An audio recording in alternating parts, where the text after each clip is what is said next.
Hey all, welcome back. Welcome back to Pokemon. Welcome Abrynthia. See you in the chat. Always appreciate all the emotes, especially the Pride ones, especially in Pride Month. You'll notice that I have more Pokemon than we did last time. That's because I traded out to Pokemon Blue so I could get, well, Pokemon Red so that I could get the stones we need. And I'll read out their Pokedex entries, but first, we gotta hatch an egg. I got one more egg to go. Also, I wonder about, like, the pre-stream etiquette sometimes, like... In my mind, I'm like, not... Like, I don't get activated until the stream counter reaches 0. But I'm like, I don't know, maybe I should be in the chat sometimes. It's just because I think usually, like, I'll get up and I'll, like, walk around and do stuff.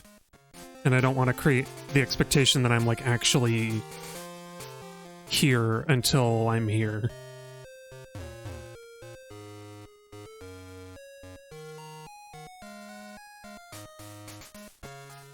Sometimes...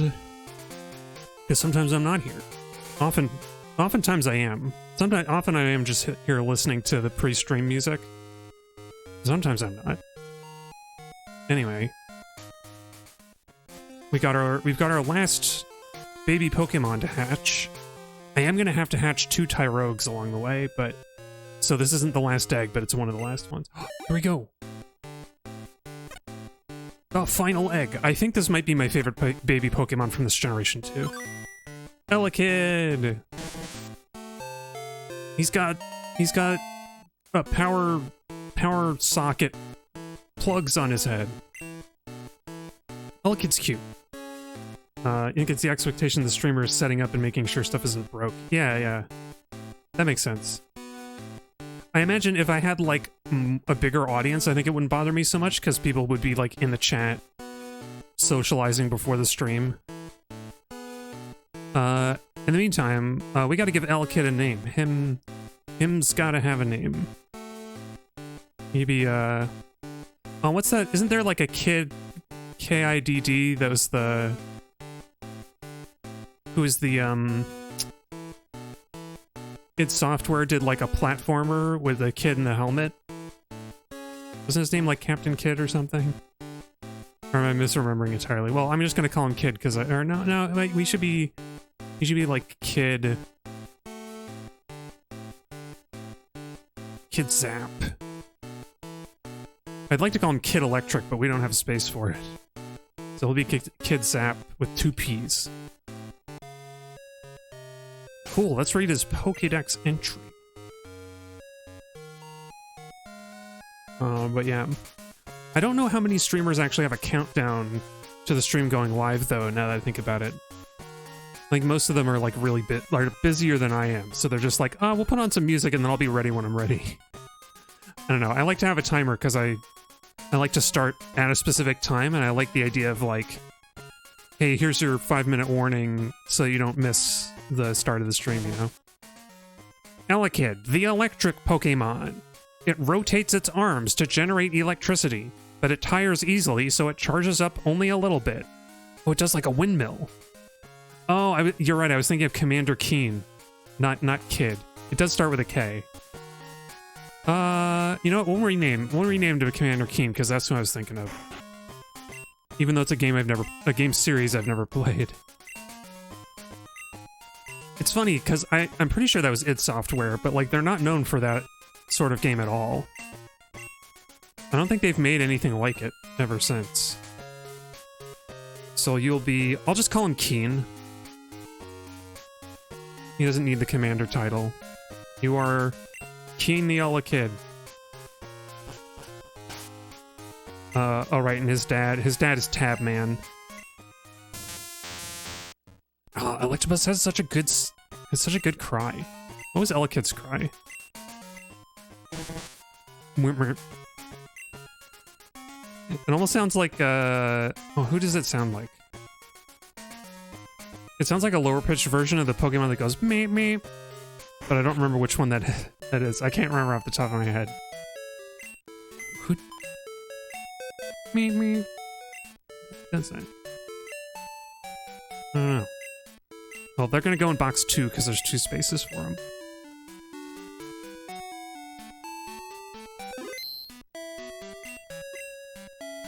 Tabman and Keen.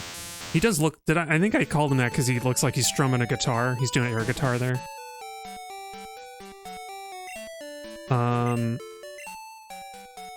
Is this the box that I put? Because I got another new Pokemon. No.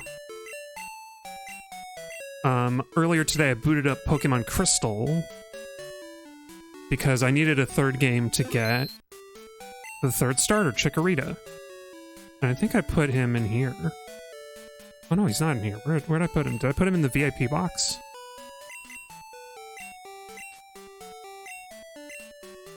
Because I think we've evolved the other 3 2nd-gen starters, so I want to get him out and evolve him too. Yeah, here we go, Hampton. We got the trifecta. But before that, I gotta... actually, okay. So we gotta read Chikorita. We have a lot of Pokédex reading to do at the start of the stream. We gotta read Chikorita's Pokédex entry. See what Chikorita's all about. Number 152. Chikorita, the leaf Pokemon. A sweet aroma gently wafts from the leaf on its head. It is docile and loves to soak up the sun's rays. Aw. Just a little... just gonna, like, plump down. Adorable. Yeah, but I got all of the... or most... I got most of the stone Pokemon evolved. So we're gonna evolve the, remaining evolutions, I think. I'm just gonna show off. We got, well, we gotta get Ecstatic, Emblazoned, and... oh, and Emmanuel is going to be... we're gonna have to Friendship evolve Emmanuel. But, we need Gugenia, to get the remaining one. Oh, right, I've got too many... Anyway, just to show off who I got already, Frogand is now a Poliwrath. Hannibal is a Victory Bell. Egress, I used up the one Water Stone that we get already, so Egress I evolved over there. Sturfany is now Cloyster. We got QB is Ninetales. Cannibloom is a Vileplume. Achi is an Arcanine. Look at that Arcanine! He's ready to jump. Look at him. He's adorable. Brisbee is... I love Raichu in this generation. She's like... she's so tubby, but also like, hey, I'm gonna get you. She looks a little angry, doesn't she? She's got the frowny eyebrows. Yeah, so we got all of them. So let's just do a quick... I'll just do a quick zip through of their Pokédex entries. We got Vaporeon. Vaporeon, the Bubble Jet Pokemon. When Vaporeon's fins begin to vibrate, it is a sign that rain will come within a few hours. Oh, it's like a... he's like an old man sitting on the porch. We already did Starmie. Who is in the list? I think Cloyster's... yeah, there we go. Cloyster, the bivalve Pokemon.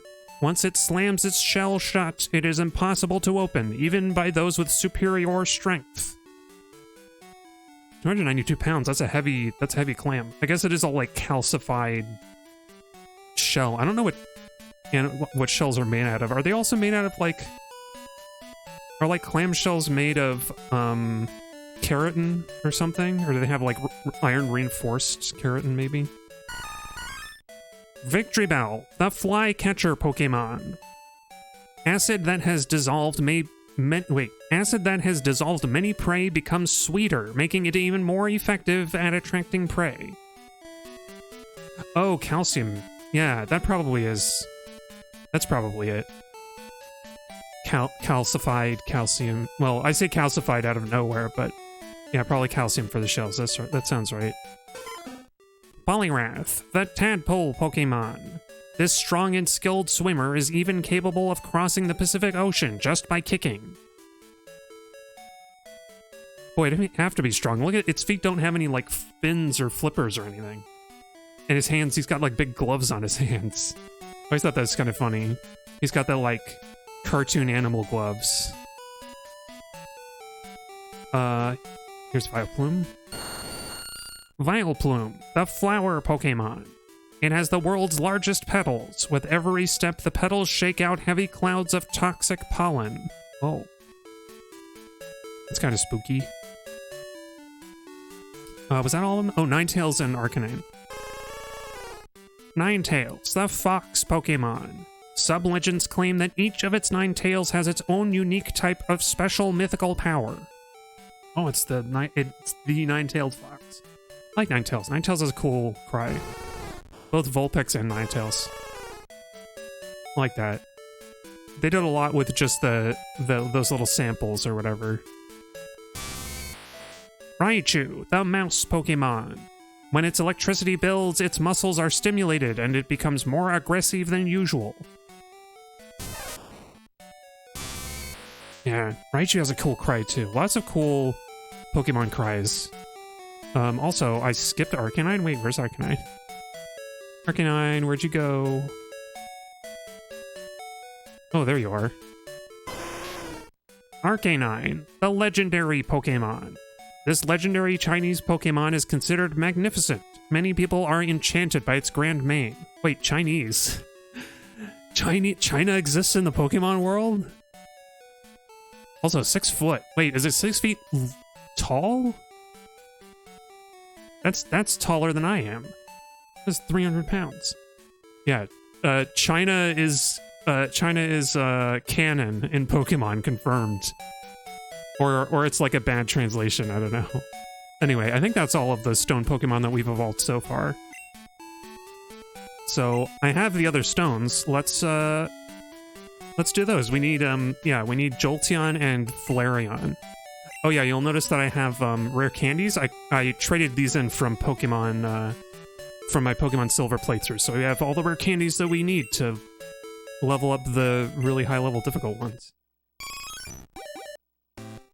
Okay, I think that was right. I named Ecstatic to be a Jolteon. I just sort of gave it the stone without thinking. Yeah, Jolteon. Look at that happy Jolteon. Look at the happy dog.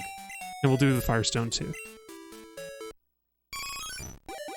I didn't realize Eevee's got this kind of like, yeah, got this kind of like side, like I'm not impressed. Aw, Flareon looks very cuddly, very like fluffy. You know, like curl up at the foot of your bed and keep you warm at night. If it doesn't like set fire to the house. Okay, where's here we go. Jolteon, the lightning Pokemon. It concentrates the weak electric charges emitted by its cells and launches wicked lightning bolts. Wicked, man. Flareon, the flame Pokemon. It stores some of the air it inhales in its internal flame pouch, which heats it to over 3,000 degrees. Oh wow, it could burn your house down. They also have different footprints. And they're different sizes. Why is Vaporeon bigger? Is it because of, oh, maybe the fins. The fins probably, like, stick up higher, and then Vaporeon's taller, sort of. Cool. Okay, one more stone to evolve, because I want to do the Sunstone ones together.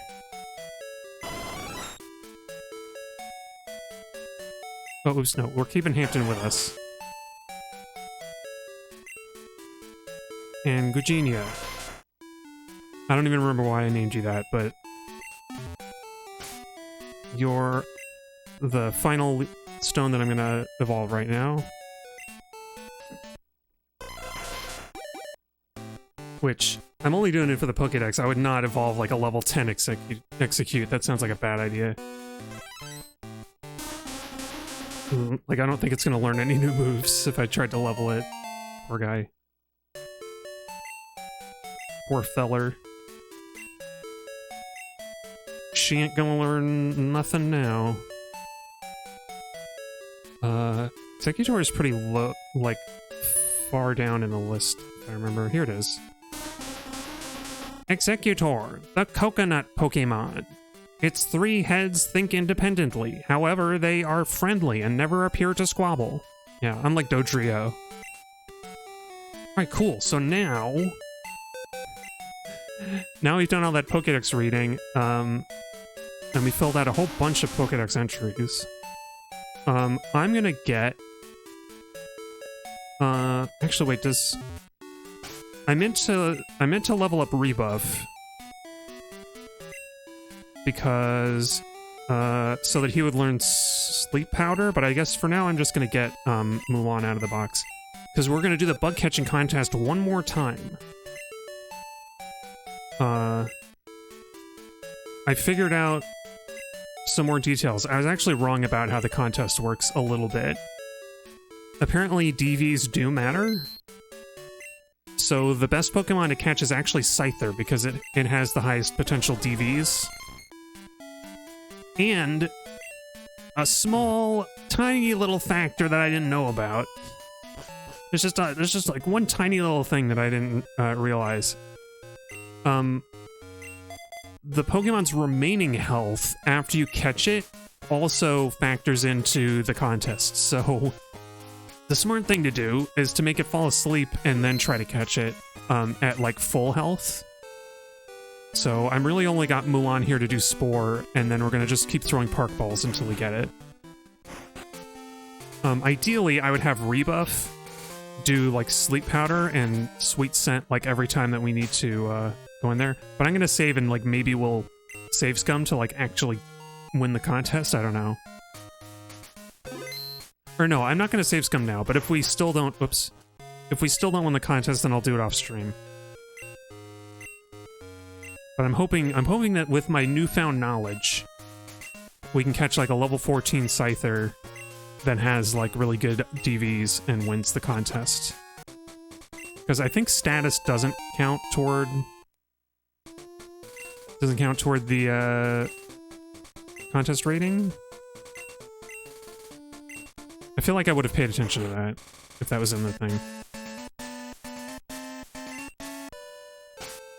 Let's enjoy the Pokemon March.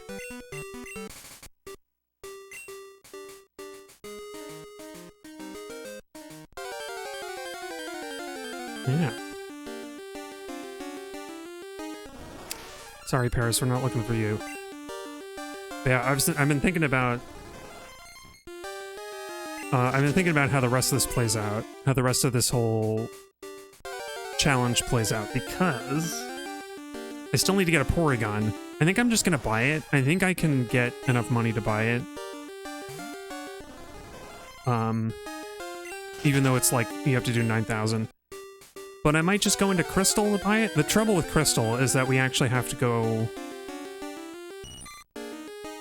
Actually, I think with Crystal, all we have to do, if I play another Crystal fresh playthrough in Crystal, we have to beat the Elite Four, and then once we get to Vermilion, we just have to go to Saffron City.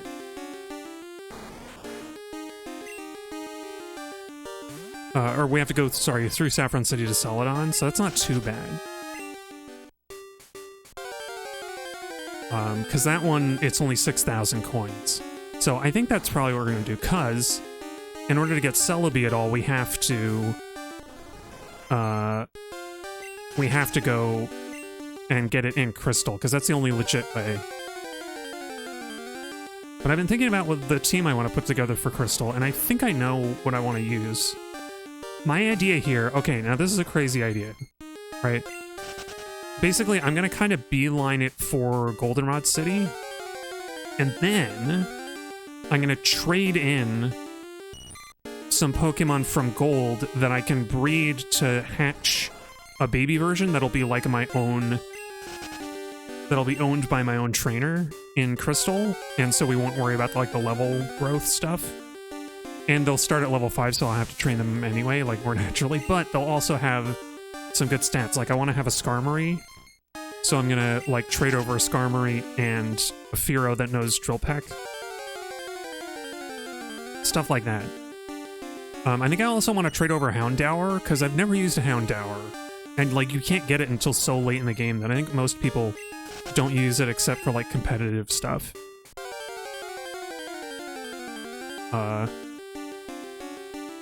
Yeah, so I think that'll be interesting. Like I'm gonna, when we get to the Crystal part of this playthrough, because we have to for Celebi, like, I'm going to be doing it with, like, Pokemon that you shouldn't be able to get yet, but I think that'll make it interesting to play through. Oh, yeah, perfect. Level 14. Okay, we got our Scyther. This is our Scyther. Feel interesting. I'll also have, I think you can catch a Wooper, because I want to have a Mudkip. Mudkip is very strong, or at least I think it'll be very strong. Because you can learn, like, Earthquake and Ice Punch and Surf. Well, actually, I don't know if I'll teach it Earthquake, but it can learn, like... Well, I should teach it Earthquake. But it can learn all these things. Oh, an Ancient Power. That was the thing. Like, you can use breeding to give Ancient Power to a Wooper, and I think that'd be amazing. Like a Quagsire that knows, like, Earthquake, Ancient Power, Surf, and Ice Punch is like, awesome. I also want to have a Politoad. And, well, you know what? We got our level 14. Let's just go see if it's good enough.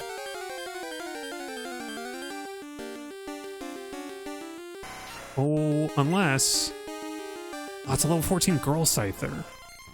She might have better stats. Let's try and catch her and see if she has better stats. Basically, the only thing I can go off of is max HP, though.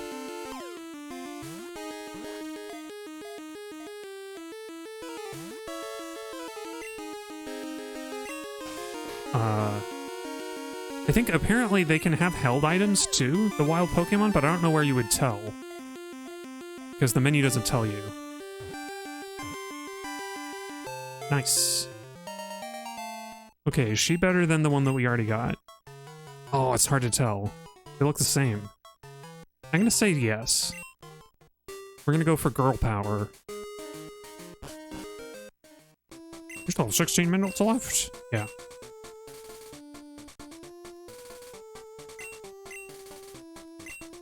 Anyway, I'm excited for the Crystal playthrough because... Okay, Pokefan William is third. Cool. Oh, I got second again? The heck, man? Okay, who beat me this time? 342 points. Full Trainer Nick got a Scyther too. He got a better Scyther than me. How'd he do that? Oh, he got like 10 points more or something. Man. Okay, well, I'm gonna do this off stream. Hopefully by next time I will actually have a Sunstone. No. I was gonna try and commit to like getting a Sunstone this stream, but I'm like, it's not. I can't be bothered. Okay, Scyther, you're a strong Scyther. Actually, let's look at your stats. Maybe because it's asleep? I have no idea. I don't know, those look like pretty good stats to me. But contest administrator said no, so it's time to do some other stuff.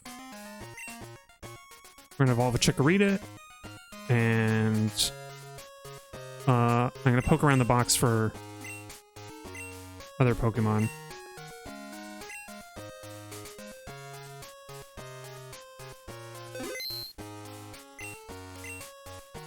Yeah, but I was saying that yeah, Quagsire. His Quagsire, speaking of Wooper and Quagsire.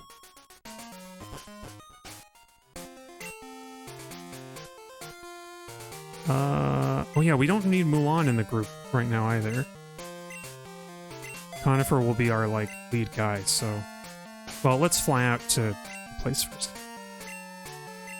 But I'm excited about the Crystal playthrough, because we'll get to see all the Pokemon animations. I can kind of, like, speed through stuff instead of having to, like, do everything.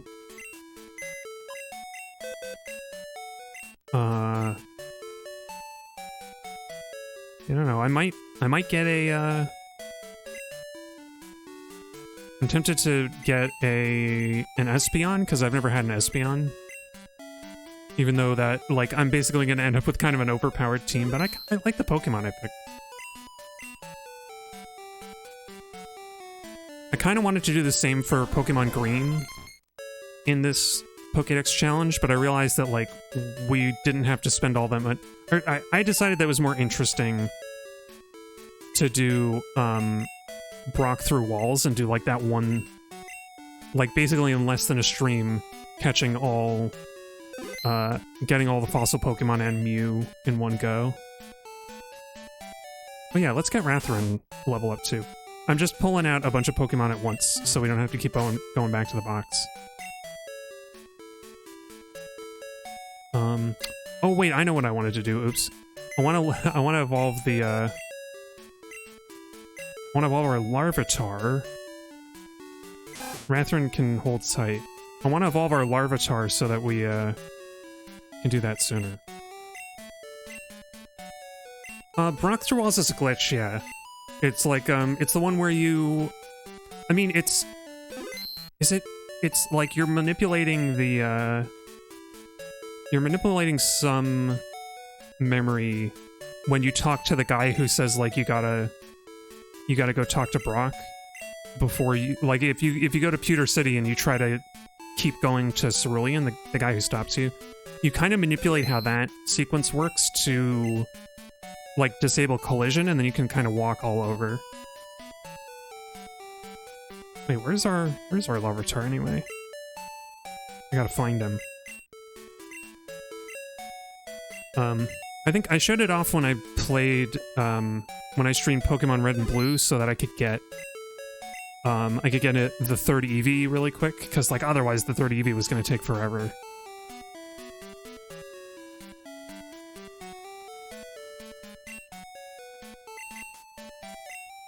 Oh, hey, Kuo, welcome.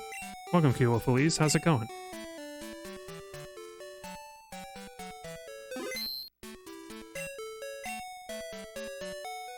Oh, there you go, Itarion. That's what I was looking for. Oh, that was the other one. I wanted to have a Tyranitar, so I'm gonna, like... When I do Crystal, I'm gonna trade in... In addition to all the other Pokemon, I'm gonna trade in... I think I'm also gonna trade a, Oops. A Larvitar, so that we can get a Tyranitar near the end, maybe.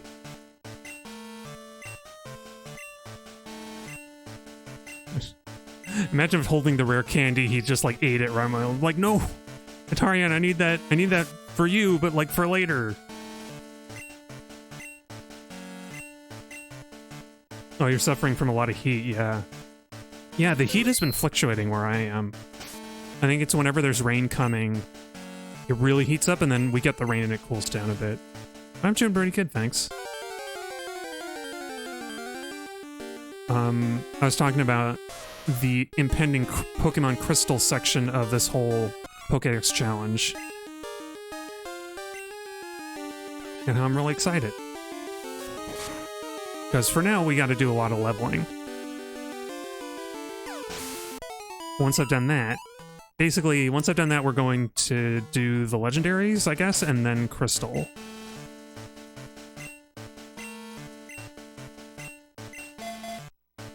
And, yeah.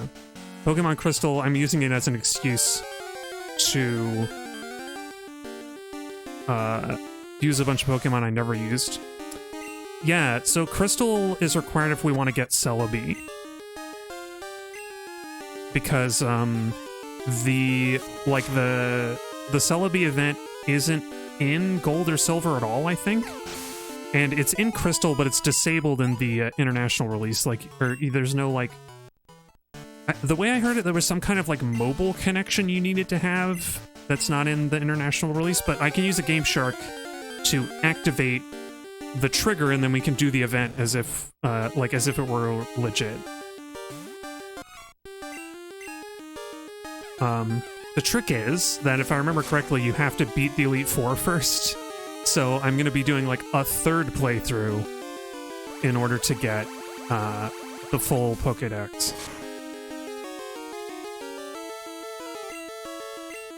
Yeah. It's a shame, because in, there might be some way to, like, exploit the game that I don't know about. Some kind of, like, arbitrary code execution or something. But I feel like I think that's the only way to do it, really. It's a shame, because in Red and Blue, you could do, the Mew glitch to get 151 without actually using, like, any cheat codes, strictly. but in second gen, you kind of can't. There's like not really any way around it.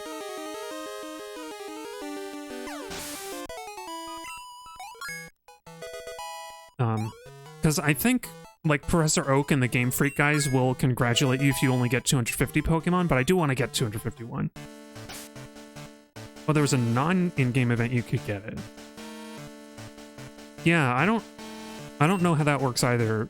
I mean, that would have been something like, I know for Mew, like there was some event you would go to and you would like hand in your cartridge or you could mail it somewhere and they would give you a Mew, but they would just like you know, put a Mew onto your game. I guess they did the same thing for Gold and Silver? Or something like that, but yeah. Yeah, just some kind of Pokemon event. I actually don't know either. I bet there's a guy who does a newsletter, Johto Times, who visited the stream last week. I wonder if they would probably know about that stuff. Because, you know, I played these games as a kid, but I didn't know about any events or anything. I don't think... Like, I didn't live exactly in the middle of nowhere, but, like, if there were any, like, Pokemon things, I don't remember hearing about them.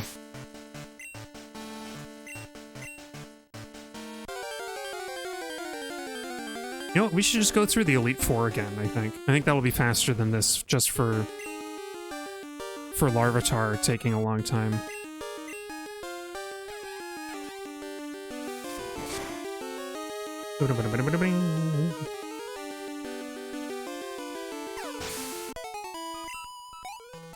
Oh, wait, I remembered what I forgot. I actually just remembered that, oh, Rock Slide is cool. I think for Larvitar, I wanted to... Let me check real quick. I think there was a good reason to postpone Larvitar evolving so it learns some moves faster. Oops, come on. Because I want to train it up. I want to get it certain moves. Yeah, it learns Earthquake at level 50 and Crunch at 43. Okay, so we're not going to do Larvitar right now. I'm going to train up Larvitar off stream because that'll be really painful to do right now. And we've got Hampton and Quajesty. We've got Hampton and your Quajesty to level and evolve right now. So Atarian can sit on the sidelines for a bit.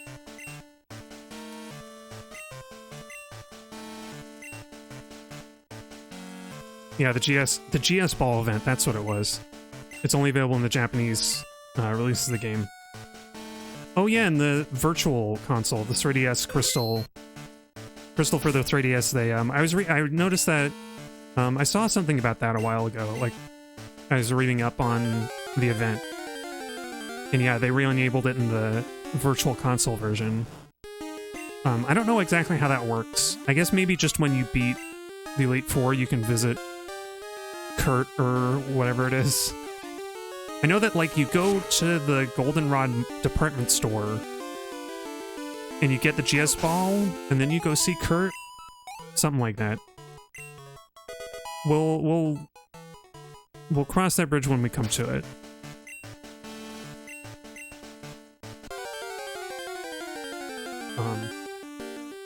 Which will be a long time, but I think it'll be fun. Some good fun to see, because in order to get the Chikorita, I had to start a new game in Crystal and trade it over. So I did get to see like Pidgey flapping its wings, which is very cute. Yeah, you beat the Elite Four to Goldenrod, and the Rick gives it to you. Yeah. I think I wrote it down in my notes. That's the only reason I know about it is I wrote the steps down. But I think we're also going to use Crystal to get Porygon because it's such a pain in the neck otherwise.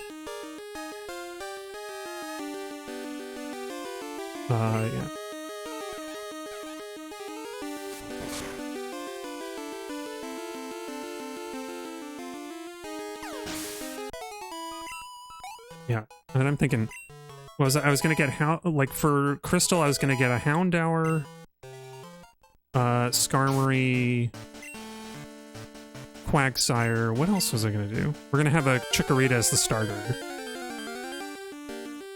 Oh, Politoed. So I'm kind of gonna end up with 2 water Pokemon in the team, which feels wrong, but I don't know. Politoed is cool, I think, and we'll be able to teach it Ice Beam by trading it to Pokemon Green.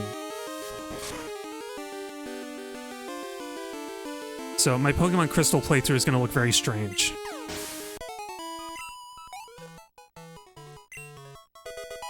But with breeding and egg hatching, we can trade over Pokemon that I shouldn't be able to get yet. Get him to hatch an egg that belongs to my new trainer in Crystal. And go from there. Oh, and how could I forget Crystal lets you be a girl, so for the first time in Pokemon ever, you get to be a girl. Like, you don't have to be a boy. Although, funny enough, when you go into the, like, if you trade or do the Coliseum with a Pokemon Gold or Silver player, then you have to, like, disguise yourself as a boy. It's very strange. Strange playthroughs are the most enjoyable. Yeah, thanks. I think I agree. I've seen more than a few Pokemon playthrough using a, using, like, a self-imposed challenge other than, like, the typical Nuzlocke. Yeah, a girl in an RPG? I haven't seen that since Final Fantasy VI. That had 2 girls in it. Or 3, maybe? I don't remember.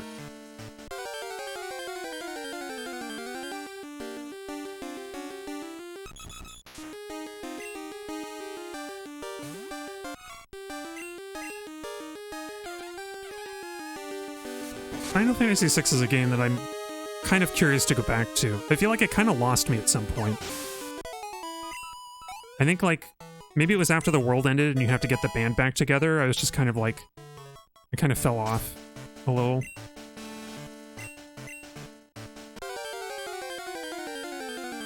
But it's also, I think it's also, you know, the, like, Final Fantasy games have always demanded that you grind out levels and stuff. Kind of. I guess if you use items well, maybe you don't have to, but it always felt like you really have to grind or else you have to cheese some of the boss encounters. I was just like, I couldn't be bothered. And I'm like, I played Chrono Trigger all the way through. Like, that game doesn't really demand you to grind that much. Yeah, Final Fantasy never really... I don't have any, like, familiarity with it either, because I didn't play it as a kid.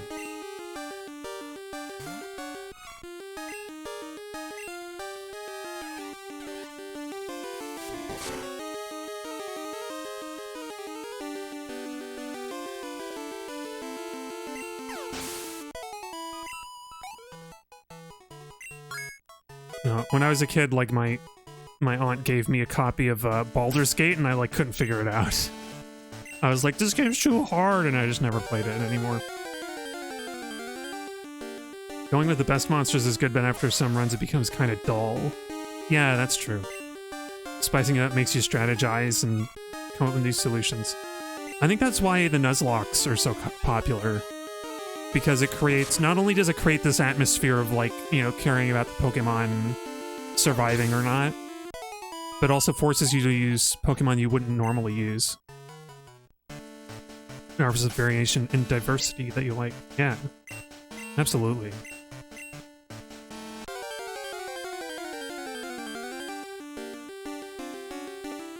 I think I just also kind of want to have a team where I, like, actually have a fighting Pokemon. So that's why I'm going to have a Politoed. I'm going to teach it Submission by trading the Poliwhirl over. And finally, Karen won't be such a difficult Elite Four member to deal with.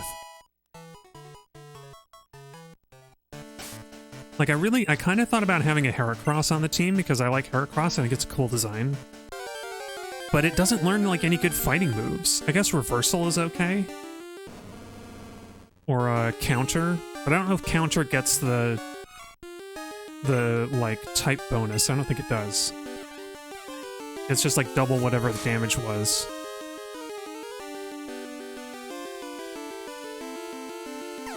Oh no, that's right. I was thinking about I was not going to teach a fighting move to the Poliwhirl. I was thinking about having a Hitmontop on the team. Because, like, I would never pick a Hitmontop normally. But if I can, like, balance the stats properly so that it actually evolves into one in Crystal, then that'd be cool.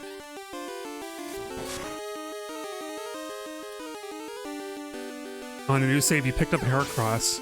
I was so sad it wouldn't learn fighting moves. Yeah. I don't think you can even teach it egg moves at all. Like, you would think that maybe it could learn something like submission or something. Oh wait, Conifer still has headbutt. We can keep training. But yeah, there just also aren't a lot of like great fighting moves in second gen Pokemon.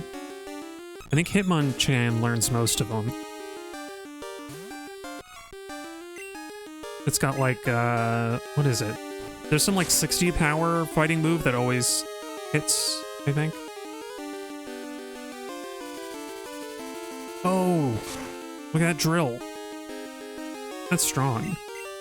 Dodrio was one of the stronger first gens. Yeah. Why give a Pokemon a type if you cannot have at least one move? I know, it's like Ariados let me down like that too.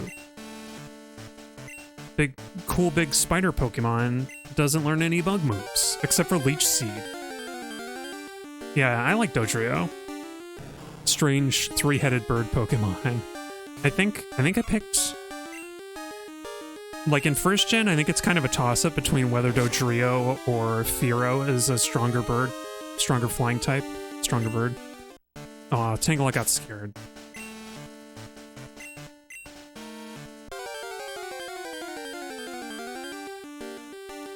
Okay. I think I was talking about this on a previous stream, but it seems like after first gen they stopped doing the like multiple head or like multiple headed Pokemon, because you have like Execute and Executor, Doduo and Dodrio, and then I guess Weezing has multiple heads, and Magneton kind of. Tauros has like 3 tails. I don't know, I feel like they did some things. There's like there's like a teacup Pokemon more recently that like evolves into several teacups, I think. And the Pokemon, the ice cream Pokemon turns into like 3 ice creams.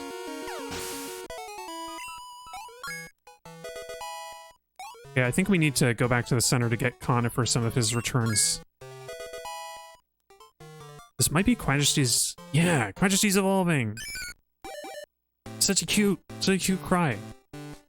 That little dopey face, I love it. And he gets to do an even dopier face. Ooh. I wonder what... So like Wooper is like an axolotl, but I don't know what Quagsire is supposed to be like. I don't know. But he's funny. He's a funny fellow. I like Quagsire. Your Quadrasty. Your Quadrasty has arrived. Oh, if you count every Tangela strand as an appendage, then that's a lot of arms. Yeah, that's true. We can make that allowance.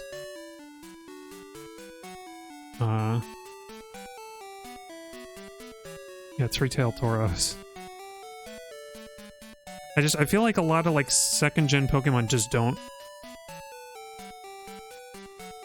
I always feel like I'm forgetting something, but it seems like most of the second gen Pokemon are just like single head or normal amount of appendages.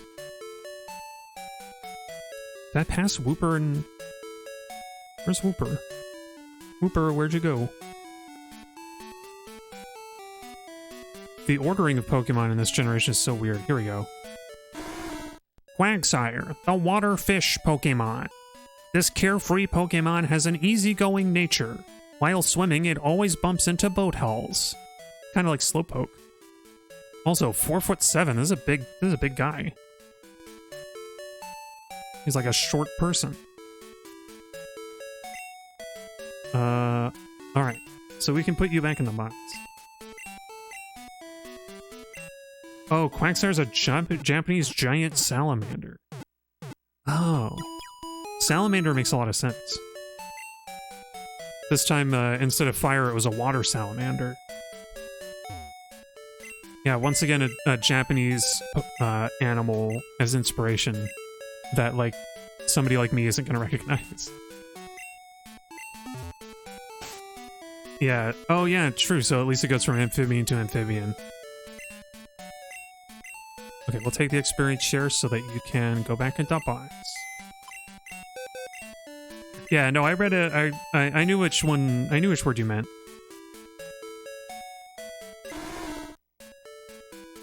Yeah. Appendix is not quite the right one. Yeah, no worries. Whoops. You know, English is my native language, and I'm not very good at it, so don't worry none about it. Oh, I want to find which box Meryl is in, because Meryl evolves pretty early, and we haven't evolved it. But let's get Rathrin while we're here. I think it'll be in one of the last boxes, because Meryl is one of the last Pokemon we caught.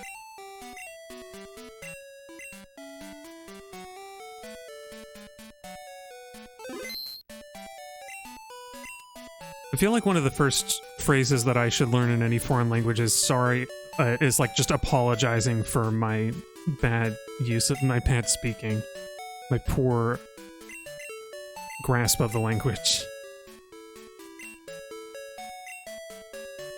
Because I would do the same thing in any language, even like French, which I studied in school for years. But I cannot speak it. Oh wait, Zoomy! Cute little Zoomy. Okay. Hampton is next in line, though. Hampton the Chikorita.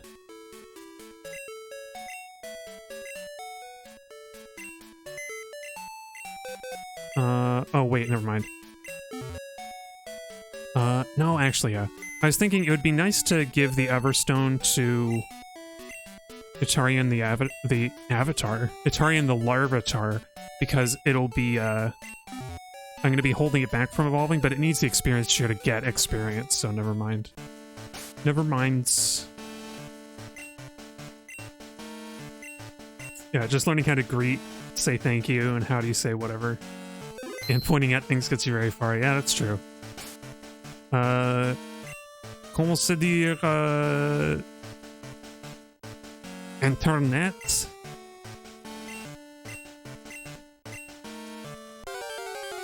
I think I know how to say that in Italian too. Como si dice?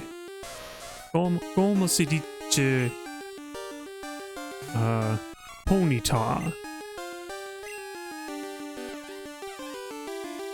I know all the Pokemon have different names. Some of the French ones are fun, actually. Although I don't remember what any of them are.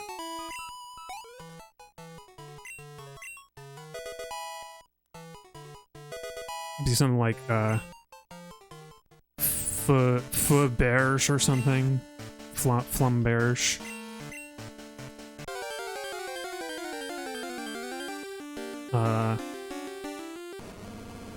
What's, Papillon means butterfly, so I wonder if they did like a pun on Papillon for Butterfree.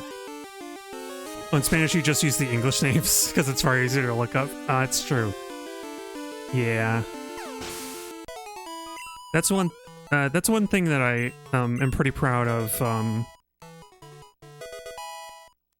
One thing I'm pretty proud of with my wiki for the old Monster Hunter games is that I've included as much Japanese language into it as I can. Because a lot of the data that you find is for the Japanese versions, but also it makes it easier to look up stuff if you're a Japanese player. At least I hope so. A lot of stuff is only... A lot of the custom stuff, like descriptions and explanations of things, are in English, of course, but, like, names of weapons on the weapon tree and names of armor and stuff are... They all have the old versions. Yeah, get rid of Growl.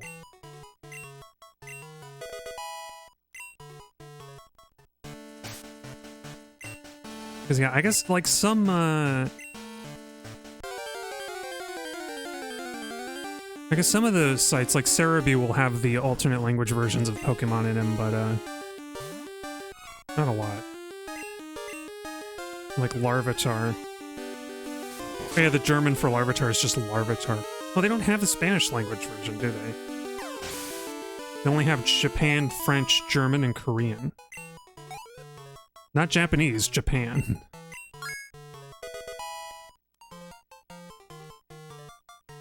Hampton is evolving! It's gonna be Hamptonaga. Whoa, whoa, whoa, whoa. He's blossoming into a bay leaf. Look at him, he's jumping for joy.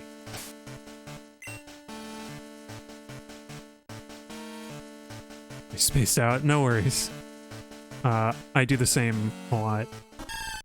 Bayleaf, the leaf Pokemon. The scent of spices comes from around its neck. Somehow sniffing it makes you want to fight. Oh. Bayleaf enrages people. Bayleaf enrages you to battle. That's weird. Wait, level 17? Oh, it leveled up 2 times, didn't it? Because I think level... Wait, Chikorita evolves at level 32. That's a long way away. I think we'll evolve the other 2 that we have here first. Zumi is pretty low level that it'll evolve. Here we go. Is Zumi a boy or a girl? Girl. I'm turning to Professor Oak here. Are you a boy or a girl?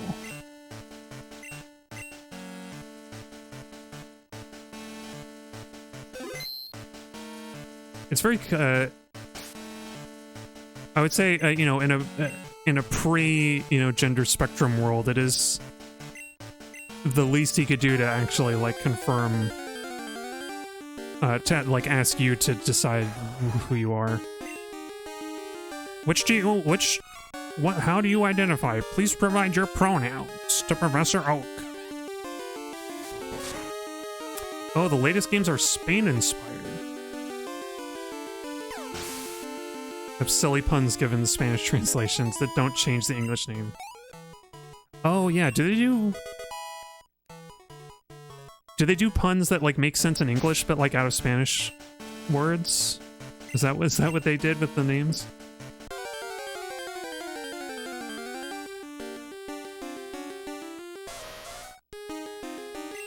Oh, or the Spanish translations keep the English names. Oh, okay. Yeah. Or they are puns in Spanish. That's cool. Because I think like a couple generations before they did like France inspired. It's nice that they're moving around to other parts of the world for Pokemon. Oh, oops. Oh, crap. I forgot. I learned that apparently if you do a defense curl before you do rollout, that it makes the rollout much stronger. Doesn't really matter for a Marill, though. It's... Even as an Azumarill, it's got pretty low attack, so it's not a good move. The Spanish translations have always kept the English names. Okay. Maybe it's just... Like, localization is hard enough. I think it's easier as long as you can, like, read words and stuff. Yeah. Oh yeah, it deals double damage with a defense curl. Ah. See, all these funky little details that I don't think the game tells you at all. So much depth.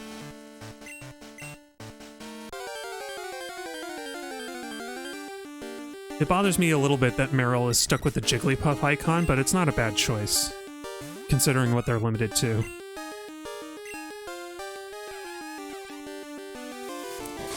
But yeah, it's cool to see all the names of Pokemon outside of the world, outside of the space they came in. Like, I have the Larvitar page open here from earlier. And in German, it's just Larvitar. I guess that was similar enough to the English pun that it worked. In French, it's Embrylex. Embrylex. Something like that. My pronunciation is not very good. Prononciation. Prononce. Provence. Projute.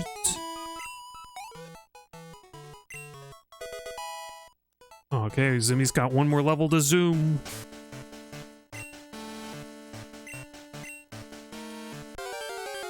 She got one more level to zoom. Rolling out to zoom, zoom, zoom. No, bad. That was a bad rhyming scheme. I rhymed the same word. That'll elicit endless mockery for years to come. I'll never live it down.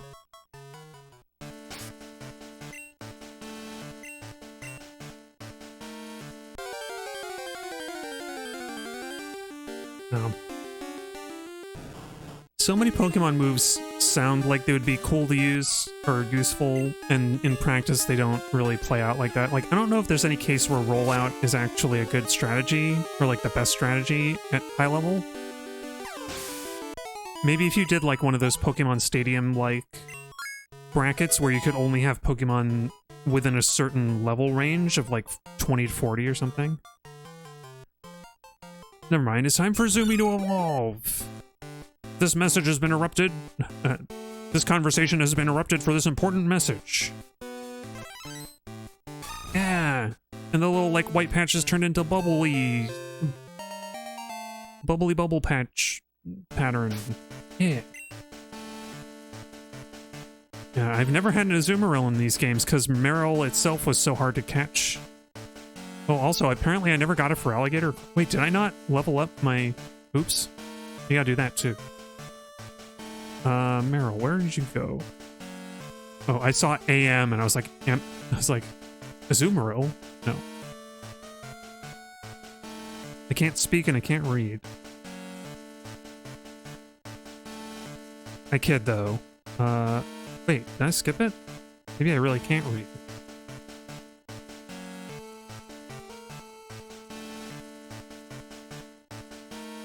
Oh, there it is. It's just like right on the... I was looking for Marill and Azumarill being next to each other, but it's on the border. Azumarill, the Aqua Rabbit Pokemon. By keeping still and listening intently, it can tell what is in even wild, fast-moving rivers. Oh, is it a carnivore? Does Azumarill, like, wait like a bear at the edge of the river to catch jumping trout? Like, why else would it be good at doing that? What's going on with Azumarill? I thought it was this peaceful little critter. I thought he ate, like, bugs or something. Oops. Yeah, rollout is not that good. Maybe if you're against a bird keeper or something, it could be useful. Yeah. I think, like, if you had a really fast Pokemon with a rollout, like, it might be okay for Lance, because all of his Pokemon are flying types. I don't know if Aerodactyl resists it.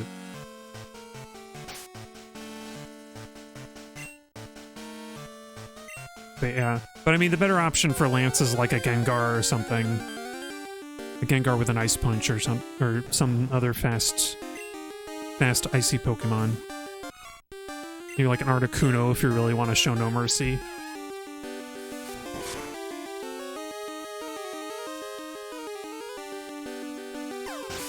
Ooh, I wonder how plausible it would be to take the 3 legendary birds through the Elite Four, like, without any training or moves learned, because, like, their movesets are not great to start.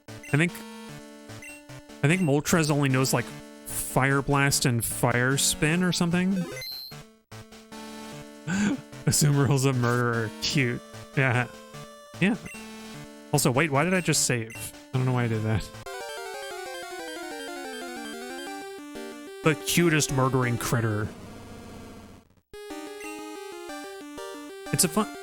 I don't know if it's quite a coincidence, but I mean, it is a coincidence. It's a bit of a stretch, maybe. It just makes me think of earlier I was watching this video by a YouTuber called Hazel who does a lot of like anime stuff that is not exactly safe for work, but I don't know, I like her perspective on some of this stuff. She did a video talking about Elfen Lied, which is a game that a game. It's not a game. It's an anime and manga that I think I would not be able to stomach, but also has like a cute murderer as like the kind of core premise. Azumarill grows horns and starts like killing people with telekinesis.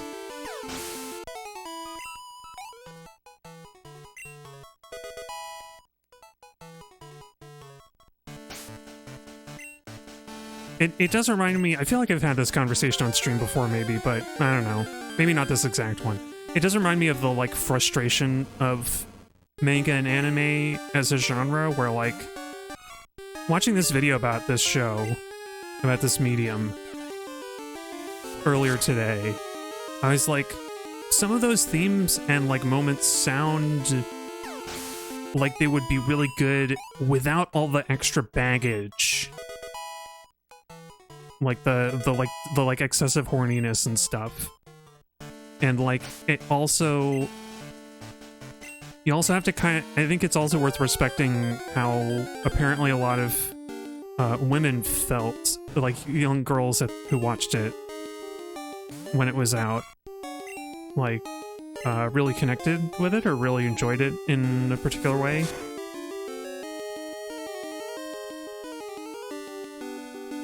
So like,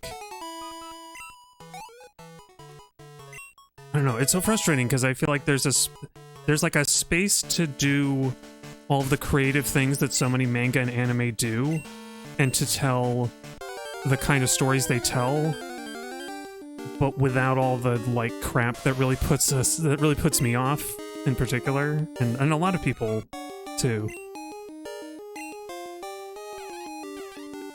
I don't know.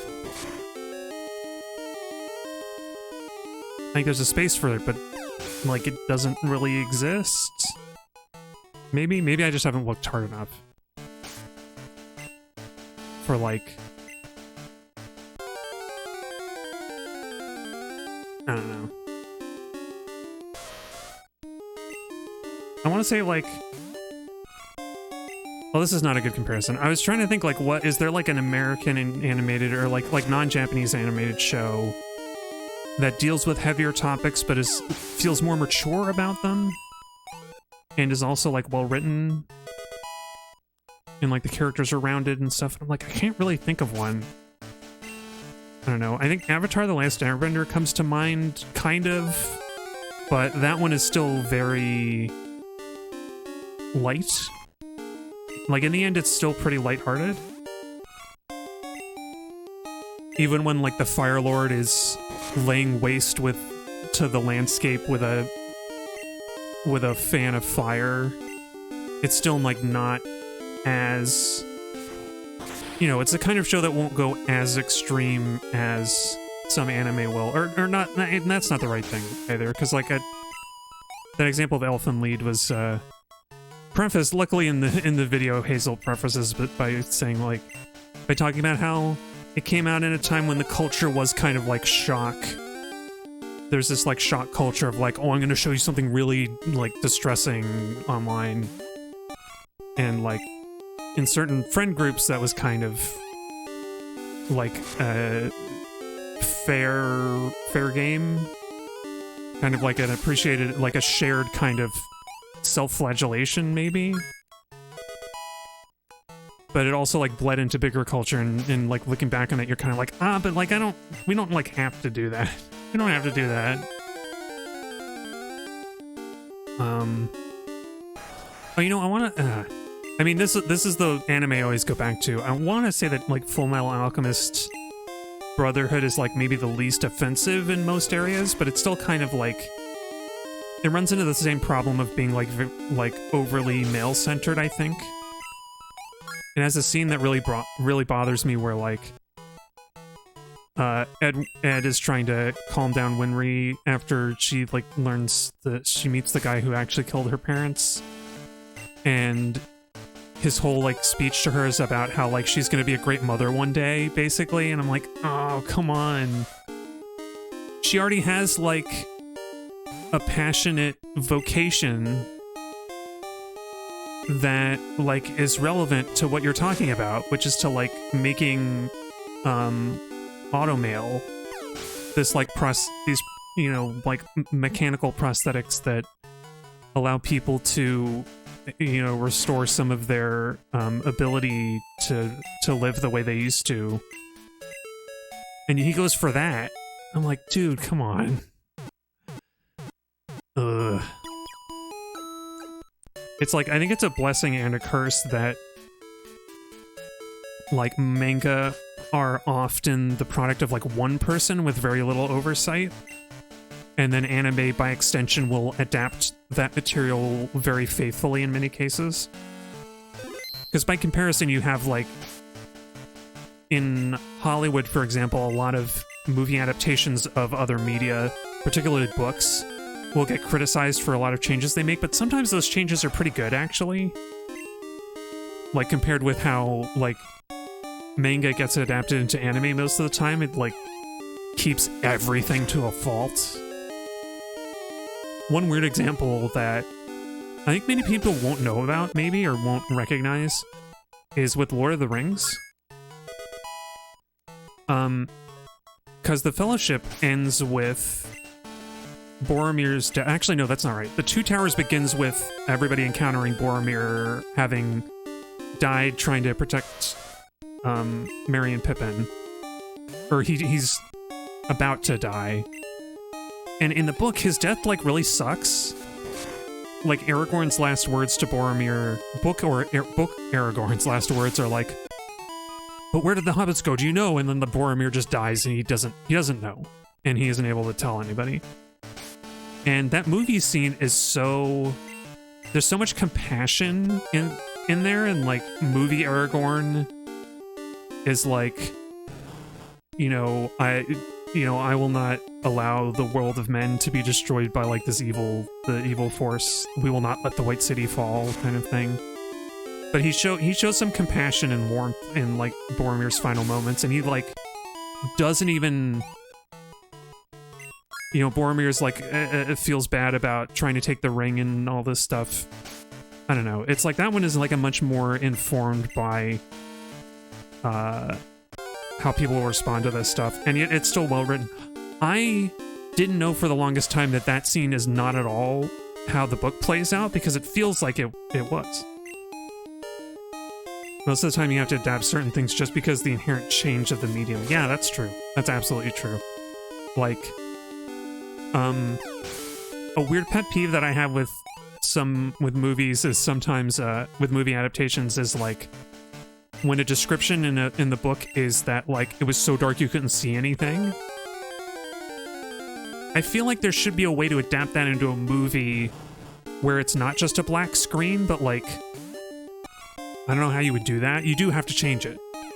I think of like I think in the Mines of Moria, there's a lot, staying on the topic of Lord of the Rings as an example. I want to say Moria gets very dark, and they can't see where they're going, and they're also down there for a long time. Like, it doesn't feel that long in the movie, and, like, the movie kind of doesn't directly engage with how long they're down there, so you can, like, presume that, oh, well, they were down there for a long time, we just didn't see it. But yeah, you have to make it light enough that people can see what's going on in the movie, because the movie's a visual medium.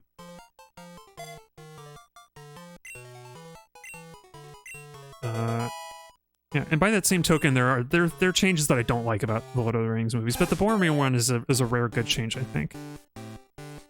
All right, Ratharan. Ratharan's like, oh, I want to talk about more Lord of the Rings discourse. No, that's... We've had enough Lord of the Rings talk, and it's about time to do the midstream break. But first... Scary... No, we don't need to learn Scary Face. First, we're going to read the Pokédex entry.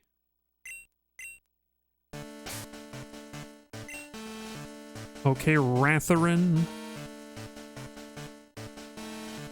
I think anytime I've had Eradicate Eradicate, Eradicate's always been a pun name, I think. Eradicate, the rat Pokemon. Gnaws on anything with its tough fangs. It can even topple concrete buildings by gnawing on them. Oh, wow.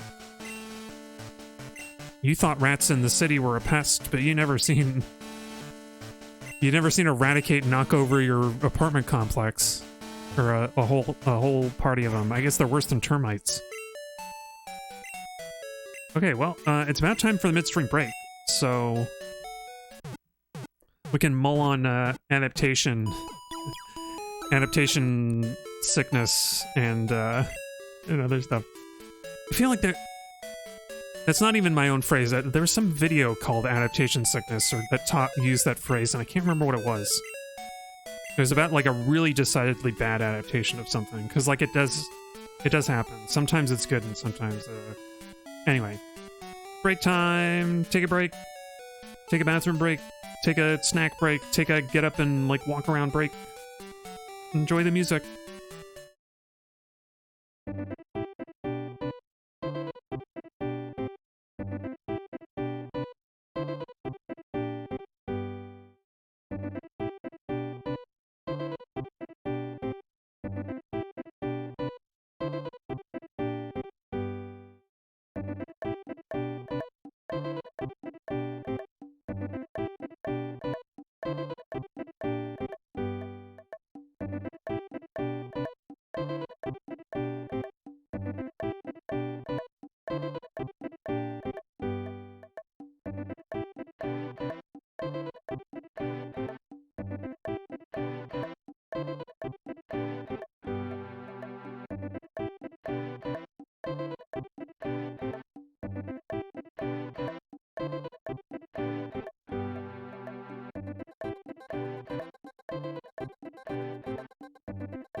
Hey, welcome back. I swapped out some pokes in the break, so we've got Baldwin Jr. and Towel Notch the Noctowl. We're gonna level them up, because I forgot... Oops. I forgot to evolve Baldwin into Croconaw. And Hamptons is already a Bayleaf, so we're gonna do that now. I was wondering if it might be faster to have a Pokemon in front and then just switch to Conifer each time, so we're gonna try and do that, actually. I'm gonna do that for a little while, and see if that's... It might be slower because we do have to wait 2 turns for each Pokemon battle, at least. And we might have to go back to the center more often to heal up Conifer, but I kind of want to try it. Oh, there are also some Pokemon that know Pursuit, so I need to be careful. They're wild Pokemon, so it'll be random at least. Anyway. Anyway. We'll see. Baldwin will get a lot more experience. Oh, actually, Baldwin is a traded Pokemon, so he'll get... I think? Unless I hatched him as an egg. I don't... Oh no, yeah, he's boosted. I hatched him as, he's the child of Baldwin from... Oops. We were replaced Scratch with Rage because I wasn't paying attention. For a second, I thought we replaced Ice Punch by accident. I was like, oh no, no, no. It's fine.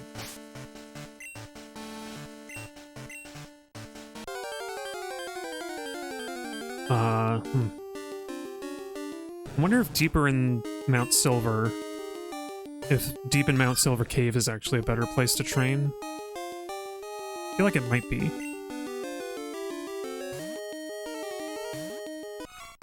I would have to get Scythen to flash. Light up the whole area for us, though.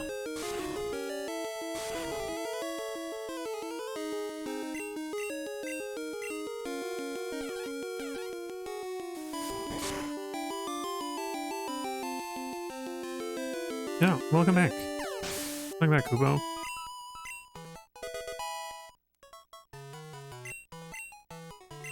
Gosh. Baldwin, he's growing up so fast. You can replace Leer. Even though Water Gun is not worth keeping, really.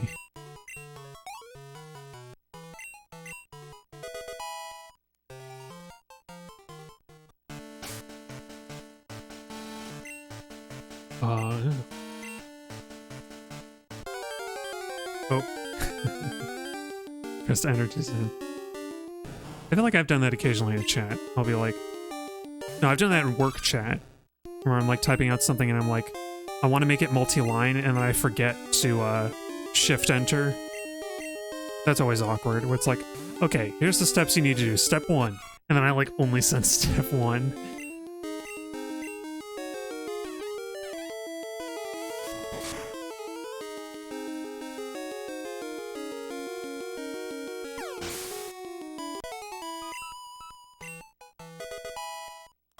Okay, wait, does Baldwin evolve at level 16? I don't remember.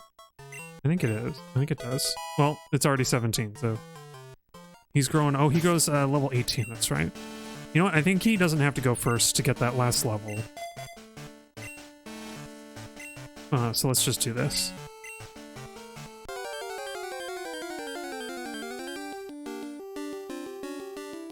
Oh, good thing too, because Sneasel might have Pursuit. And we might be unlucky and she chooses it.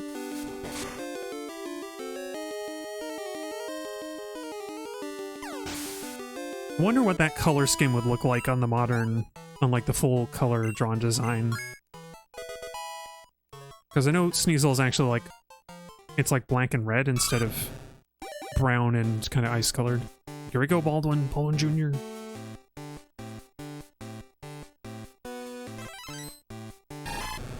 Yeah, look at that Croconaw. It's got kind of like egg spot pattern going on. It's very late, but also very hot to fall asleep, yeah. Just sort of let the heat take you. Alright. Croconaw, that big jaw Pokemon.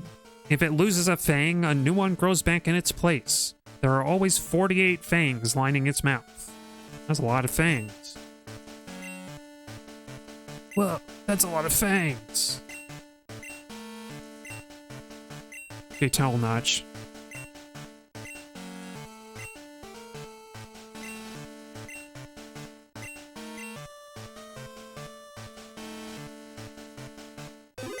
Yeah, I wonder if we should do another, like, Elite Four run to really, like, boost up Itarian's level.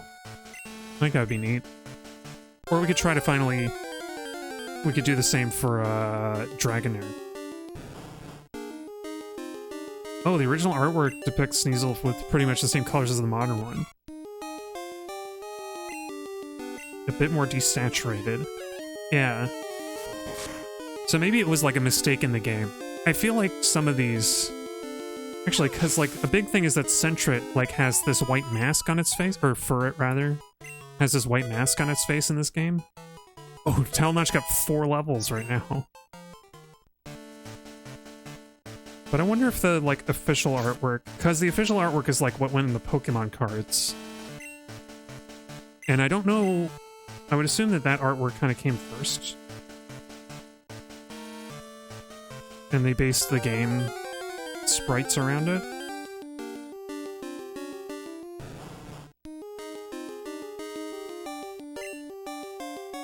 Yeah, because, like, Furret's a, like... For Pokemon Silver, Furret looks much like the same as it does now. Sugimori just kind of, like, touched up his original drawing for, like, the modern rendition. It doesn't have the, like, little... It doesn't have the little, white face mask. Oh, you guess those things are leftovers from development. That's true. I guess maybe they were designing the Pokemon around this, like, at the same time as the cards. Like, the cards in the games were being done all around the same time. So maybe Sneasel got finalized in the game before, like, the artwork changed. It does feel like one of those things where, like, yeah, early design choices that ooze out into the final one. It's like, I think I remember seeing, like, this Sneasel feels like, I think desaturated is a good term, good way to put it. The Sneasel almost feels like it's on, like, a sepia tone, in a sepia tone photo or something. Or, like, your TV, like, settings are wrong. Actually, I have a friend who, I mean, I won't, it's kind of her story. I have a friend who's said that when they were growing up, they had this, I think they had their TV set up wrong with the NES, or their friend did. And so, like, playing Mario World, Super Mario World, they thought that Yoshi was, like, normally supposed to be blue, I think. Because the colors were, like, that wrong, and so the singing or green Yoshi was like, oh, that's so weird. Green Yoshi? Yoshi's blue.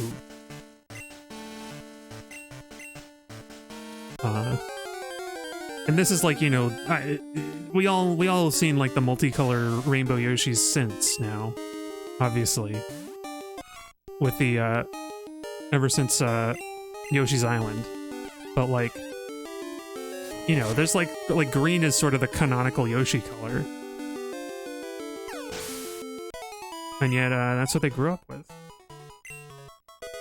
Her and her friends. It's just so, it's so weird to think about. Like this alternate... Yeah, sepia filter, yeah. Because, I don't know where it comes from. I think it must refer to either a brand name or something to do with the process. And I guess I could find out. Sepia or sepia? I think it is sepia. Oh, it's a pigment. So sepia was like a pigment, I guess. Oh, they took it from cuttlefish. Like cuttlefish ink, I guess. But I think they would use it in, I think they would use it in photography to give the photos like a little bit more color, like some pigment in the photography. Pigment in the, like, photoreceptive material, maybe? In the paper? Because, like, old photography from the late 19th century sometimes has that sepia color. Oh, sepia is how you say cuttlefish in Spanish. Oh. So here you go, cuttlefish color. It literally means that. Yeah, the English language is made up of, like, taking other languages' words to describe things that we don't have words for.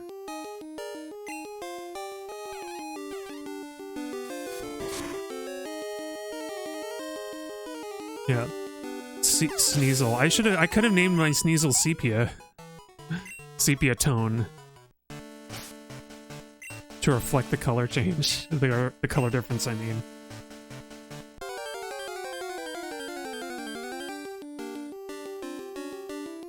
Yeah, I think if we Talonach only has a few more levels to go before he evolves, so I'm thinking we can go to the Elite Four and do some, like, just like blast through it with Ginger to get some easy levels for pokes. No, we don't need to learn Hypnosis. It's got like a 65 accuracy, which is terrible. I will switch him into first place, though. We can get a little bit of extra oomph. Yeah, English doesn't mix a lot of things that's really cool. In medical terminology, uses a lot of Latin roots. Yeah, that's true. So it's really similar to a lot of European languages. Yeah, the Romance languages, as we call them. Because they come from the Romans, sort of. Roman conquest. Making people speak Latin.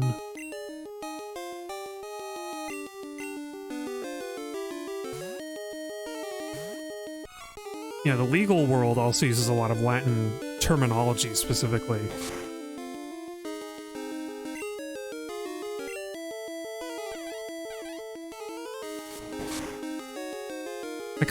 Something that I really like about the world of computer programming is how important terminology is, and how a lot of it is, like, kind of plain English. Mare Nostrum, am I right? Yeah. Horse nose? No, what is the mare? I guess that's nostril. I know, like, nostril comes from, like, English, like, kind of Germanic roots. I think the word nostril, like, just meant nose hole. I don't know what the trill... I don't know where the trill mutation came from, but, like...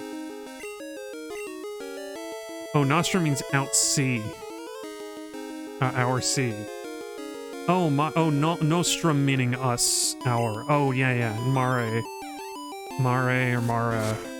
Oh, that's right. I should know, because mare is, I think is the French for sea, right? Mer.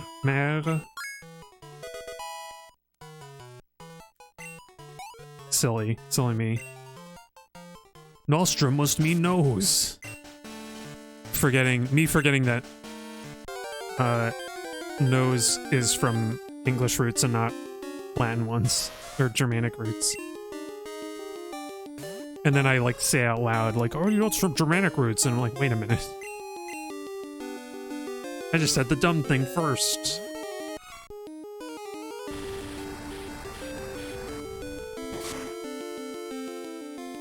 Because I think rhino has to do with nose, but I think that's a Greek root word.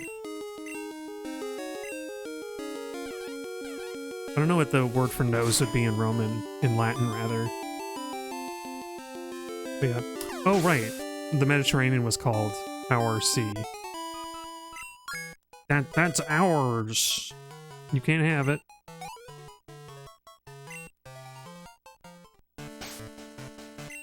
That there's our sea. See here.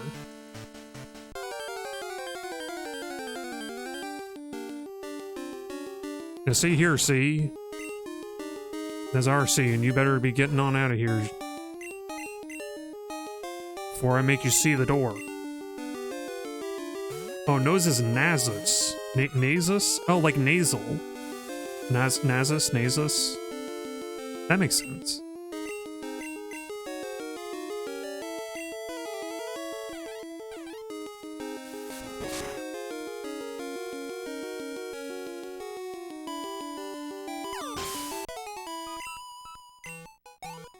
You know, as much as I love the battle animations, I might turn them off for all this training because it's really slowing down. It makes things take so much longer. Battle scene, there we go. And we gotta go back and heal. Oh, actually, no we don't. We can go, we can get Rosencrantz to do battling. He's strong. Especially if we run into another Tangela. Yeah, most medical terms come from Latin.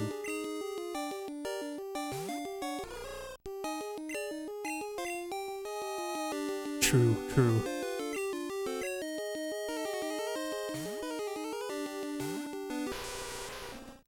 It's funny because I think a lot of it well, actually, I think the Latin choice is deliberate, but so many English words that are like fancy or what's the word I'm looking for? Kind of not I was gonna say presumptuous, but that's not the word. Pretentious. A lot of like pretentious sounding language is ultimately derived from French, and it sounds that way to us because of the Norman invasion, where French people from Normandy invaded the British Isles and became the nobility, and French was like the language of rich people and English was the language of poor people. And so, and that binary, that like duality has persisted into the modern day, where like higher class people will prefer language that is ultimately derived from French, and common folk or like lower class people will stick with words that are coming from English.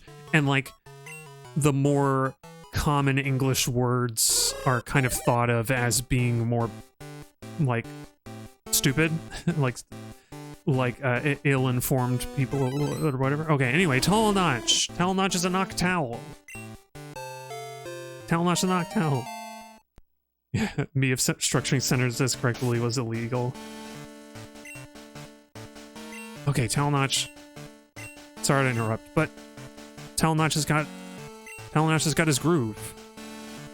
Well, we got to read his entry. But yeah. Anyway, that went on a little diatribe there. Noctowl, the owl Pokemon. Its eyes are specially adapted. They concentrate even faint light and enable it to see in the dark. Cool. So, like an owl. Somebody just looked up the science behind how owls see in the dark and was like, oh, that's good enough for Noctowl. That's just his Pokemon description. Anyway.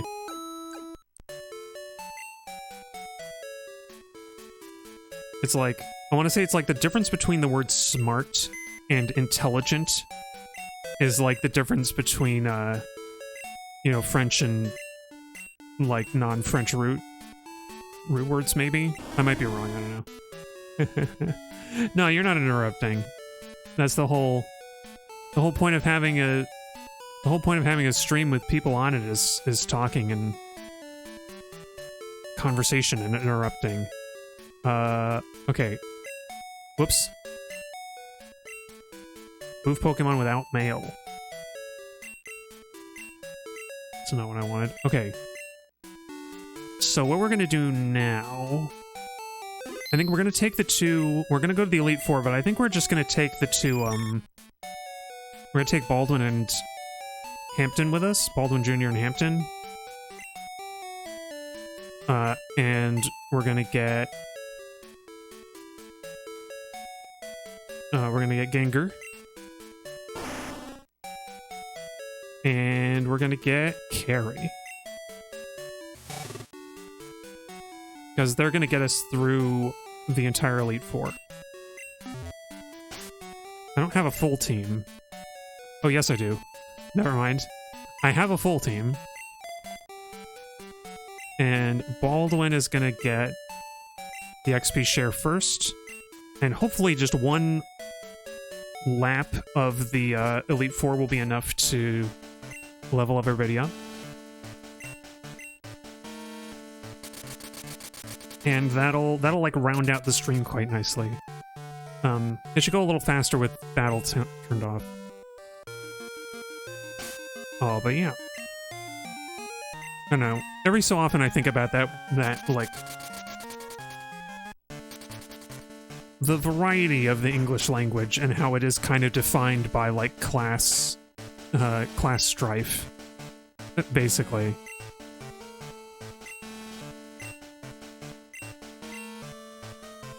Oh, I forgot to get... Let me get some healing items, too. Because Gengar can sweep most of the Elite Four, but we may need some healing. You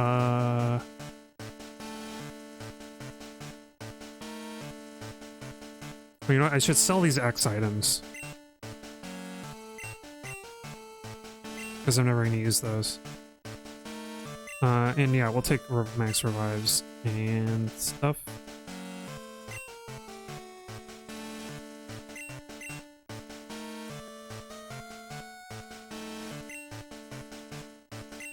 Mystery berry. So far I haven't needed a mystery berry for the Elite Four, but we might need it.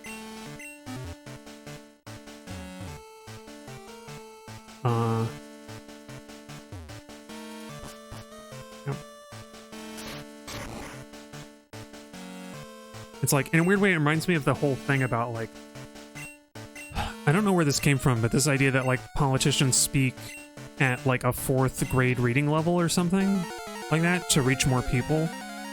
And, like, it sounds like a condemnation of our education system, but I don't think it really is. Oh, yeah. Enjoy your dinner, Mav. Yeah, if I don't see you before the stream ends. Also, kind of a weird note to have ended on. Sorry about that. I don't know. Thinking about class struggle and stuff. It's relevant, maybe.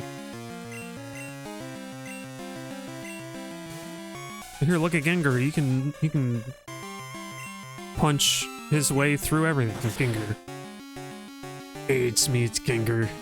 The Elite Four don't stand a chance against me. I'm Gengar. I got a big green. It'd be great. I think I said last time it'd be great if Gengar could learn Crunch. That would make him the perfect sweeper. I'd probably teach him Crunch instead of Psychic, and then he could get through, like, so much of the Elite Four. Look at those big chompers. Do you think he would be able to learn it from an egg move?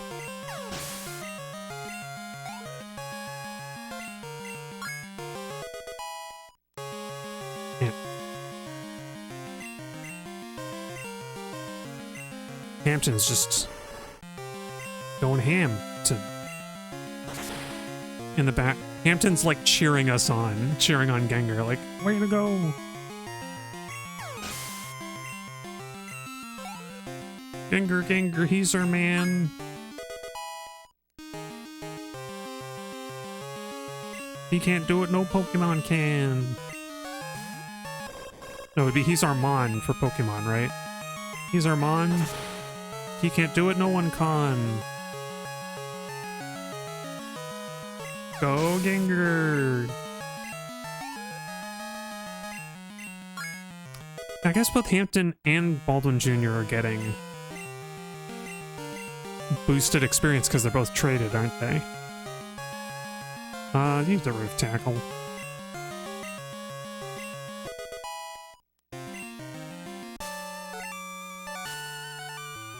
Will, the most forgettable Elite Four member. Although, I say that, but Bruno is the one I always forget. So maybe Bruno is the most forgettable Pokemon Elite Four member. Hey, Koga. He gots to have a unique sprite, Koga does. Unique overworld sprite.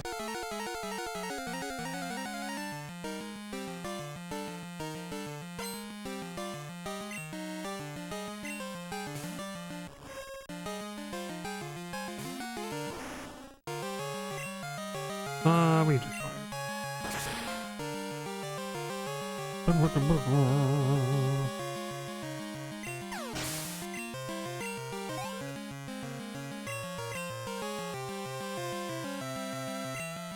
And poor Ariados. Ariados and Venomoth are two Pokemon who I really like, but they don't get any good, like, type effect. They don't really get any good stab moves. I think you can teach Sludge Bomb to Ariados and maybe also to Venomoth, I don't know. But, like, kind of, you know, it's kind of a bummer. Looking at Ariados' learn set, it does kind of look like it was meant to be a... Like, it was meant to be a, like a more strategy-oriented Pokemon, like, rather than a sweeper or like, a heavy hitter. But, like, there's not a lot that you can do with it. Okay, now here's the test. Gengar has leveled up since we last fought Koga's Muck. Can he knock it out in one hit? Can he finally knock it out with one Psychic? Can he do it? Hampton is cheering him on, and he does! Holy smokes, it wasn't even a critical hit.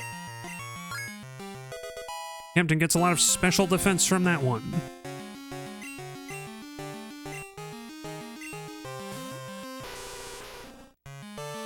And I think we want Psychic for Crobat because we don't use it all that much in the Elite Four. Yeah, sadly, a good chunk of Pokemon are only good in their design and didn't receive love in the mechanic department. It's true. That's why I love how they've expanded out the interactions you can have with Pokemon over the generations, like 3rd Gen introduced the beauty contest. And I think Soul Silver, Heart Gold and Soul Silver had the, like, Olympic style, the Olympic Games thing. That I don't understand how it works. So, yeah, I mean, my Ariados in this game, Arachne, she does have, I gave her the Solar Beam Sunny Day combo, so if she's able to set up, she can do a lot of damage against the right opponent. Like, Bruno is a decent opponent for her to go against, because I think Bug actually resists fighting, kind of? Maybe? Bug resists ground for sure. But I really, like, something that really bummed me out about Bug Pokemon in specific, were really good in 1st Gen. Oh, it does resist fighting, yeah. The trouble, of course, is that a lot of Bruno's Pokemon also know rock moves, so it's not great matchup unless Arachne can sweep them.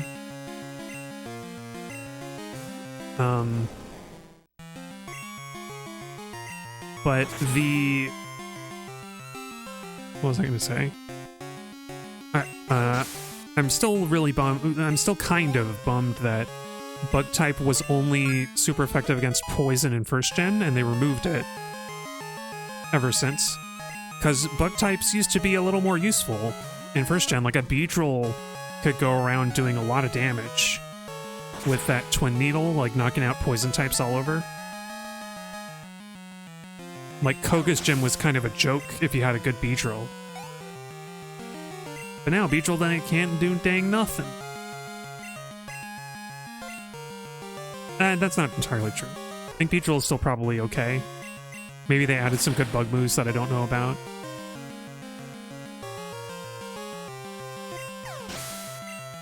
But, like, you know, what do you use a bug type against? Grass Pokemon, I guess?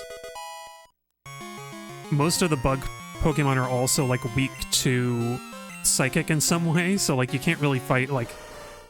You can't fight an Alakazam, you know, with a bug poison type. That's like a death sentence. That's a suicide mission.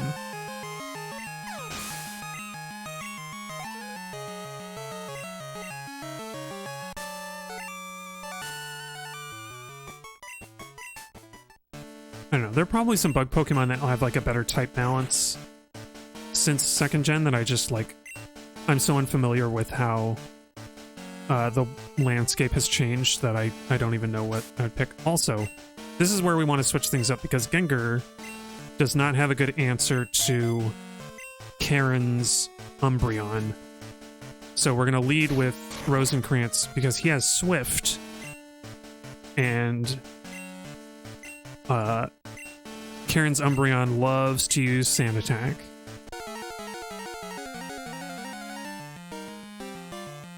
I feel like it also has Double Team, but I can't remember. Oh, look at that guy. Very dull. The, like, kind of golden bands that are supposed to connect Umbreon to the moon are very dull in this generation. I think that's why I like Shiny Umbreon better. Aha, but I have Swift, you fool. No, I like Shiny Umbreon. That's why I went to so much trouble to get it. So Emissive has the bright blue markings instead. Okay, now Gengar can return. Gengar versus Gengar once again. It's the doppelganger battle of the century. I think that's where Gengar comes from. Like doppelganger.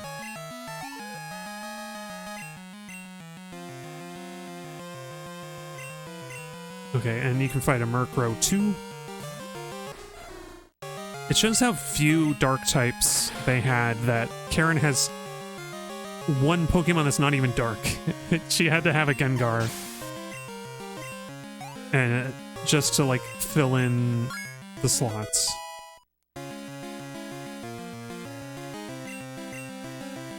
Okay, and then Houndoom. Gengar also doesn't have a good answer for Houndoom, so that's why we have Carry. Carry fish. Carry the fish.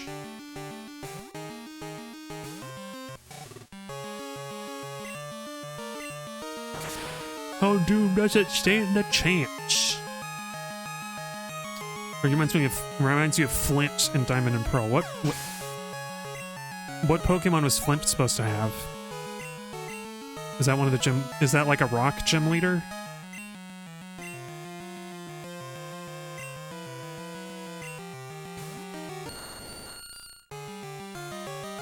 Because I think by the time of Diamond and Pearl, there are a lot of rock Pokemon you could use. Maybe not a lot of new ones, though.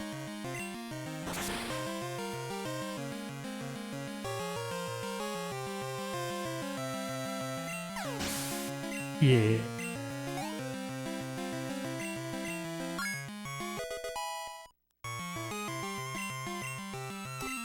Body Slam is a very good move. Let's not do Poison Powder then. Oh, Flint is the Fire Elite Four guy. Oh. Yeah, Fire types have always been kind of like thrown a lot. Wait, did Diamond and Pearl not have more Fire types? The only Fire types were the Starter and Ponyta. Wait, really?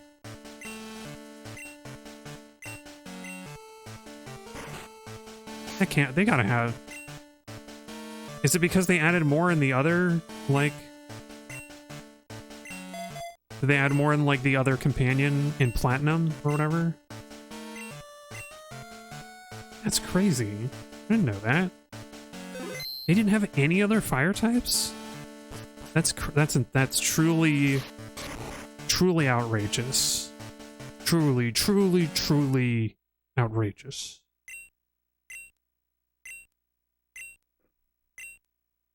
There is no need for words now. We find who's the strongest between the two of us.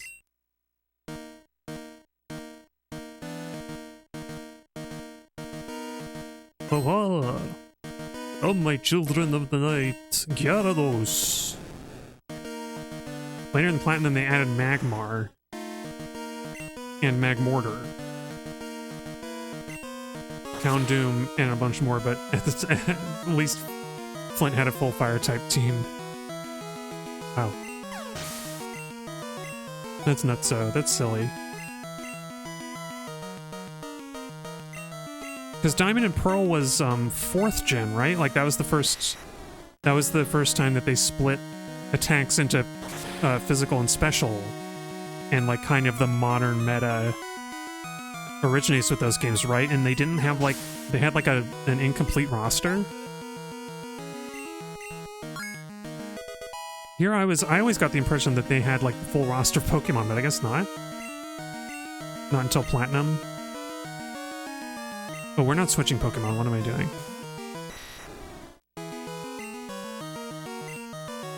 Yeah, Gengar's got that never melt ice punch.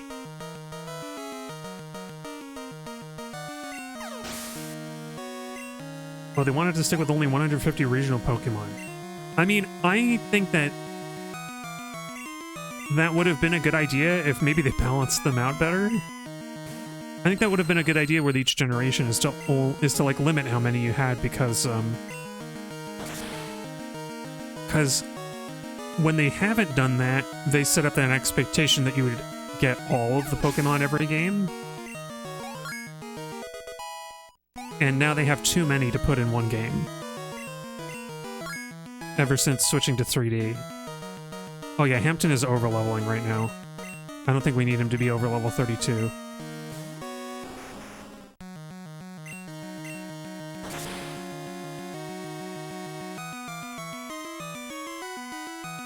Because I remember being bummed that when I played Pokemon Ruby, that you couldn't go back to previous places and you also couldn't get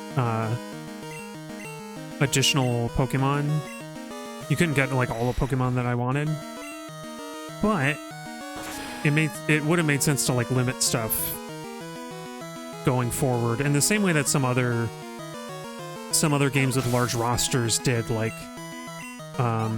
Monster Hunter has done that. Oh, all the new evolutions are only available in post-game for some reason. So a big chunk of the newcomers can't even be used in the adventure. Oh. Yeah, that's a huge problem. It's like this game putting Houndour at the end, like after the credits. Oh, here we go. Hampton evolved after too many levels. He's too strong now to evolve. Look at that big guy. He's a Meganium. Or Meganium. Megan. I don't get to read his Pokedex until after the thing, though. Yeah, that seems like a major oversight. That with the new generation, you don't even see most of the new Pokemon until after the credits.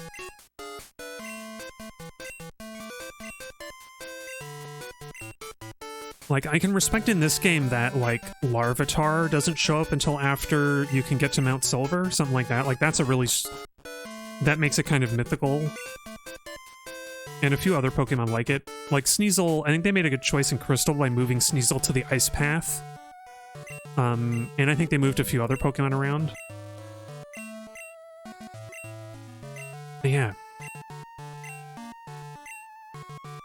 And Game Freak making some weird decisions. As like, always making weird decisions, apparently.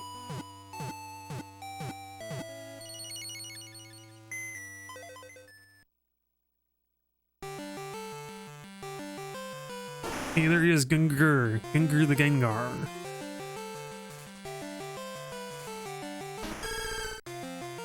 In Hampton.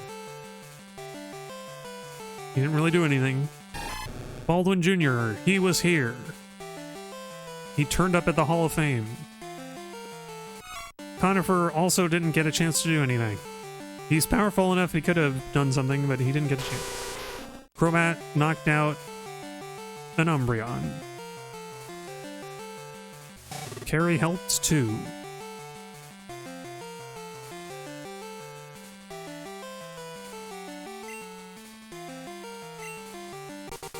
Wow, you found more Pokemon than the last Pokédex research project. Oh, it's a new jingle, too. Anyway, last time I learned that you can skip the credits. Or you can, not skip the credits, but you can speed that up. So, I think the last thing I want to do tonight is let's go check the numbers. Diamond and Pearl had tons of problems like that. Seems like time issues in development. Oh yeah, like crunch crunch maybe being an issue. Or drastic changes in progression a bit too late. Yeah, probably. I can only imagine. Before I forget, let's read Meganium's Dex entry, and then we're gonna go see. I'm gonna go see if we can win the lot, like the numbers, the Pokemon numbers. Meganium, the herb Pokemon. The aroma that rises from its petals contains a substance that calms aggressive feelings. Oh, so when it evolved from a Bayleaf, like it doesn't make you want to fight anymore. That's neat. Well, let's check the radio. Let's check the lucky numbers.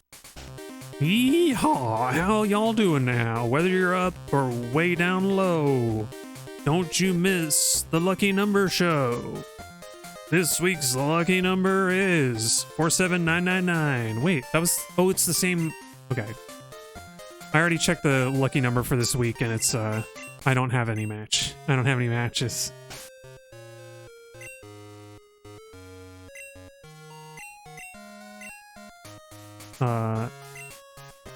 Yeah, I don't have any matches across my entire Pokemon collection.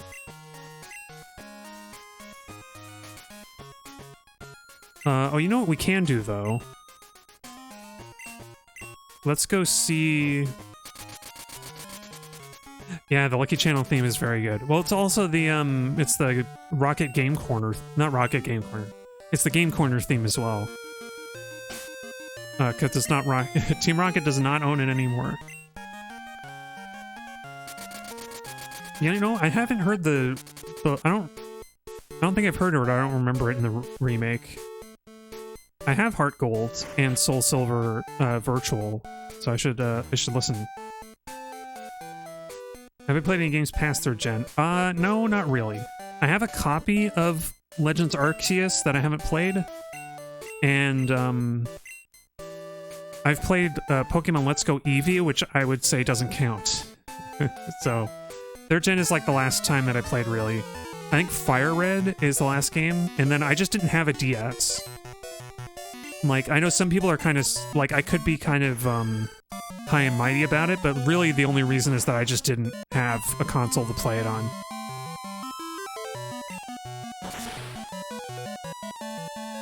Oh, I should have done Ice Punch because we have the Never Melt Ice. Oh, whatever.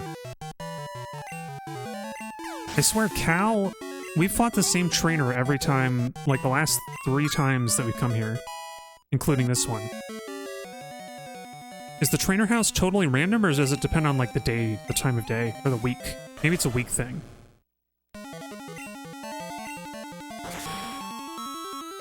But yeah, I never had a DS as a kid, so I, like, basically only had, like, Game Boy and Game Boy Advance games.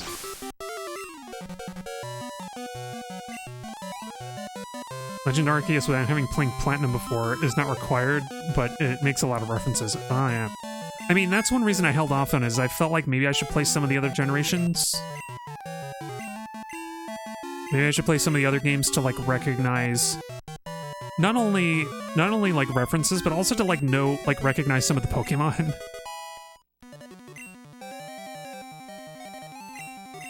And I would like to play the other games. I think it would be neat to, like, at least do, like, touch on one Pokemon game in each of the generations, up to, like, Sun and Moon, I think?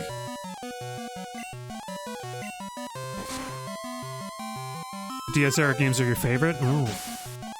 I gotta give them a try. I know that there's, like, there's also ROM hacks for, like, Heart Gold and Soul Silver that add, like, a whole bunch of extra Pokemon in them.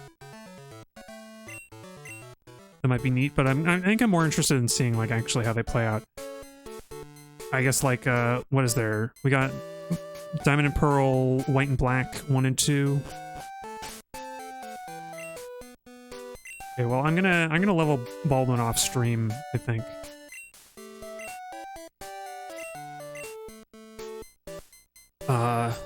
Wait, so there's Diamond, Pearl, Platinum, Black and White 1 and 2, and then X and Y, I think. Was there a Z version? I don't remember if there's a Z, Pokemon Z. Or was it or did they call it something else weird? Those are up to 7th gen. Those are pretty good. Those are the last you really liked. Yeah. Well, cool.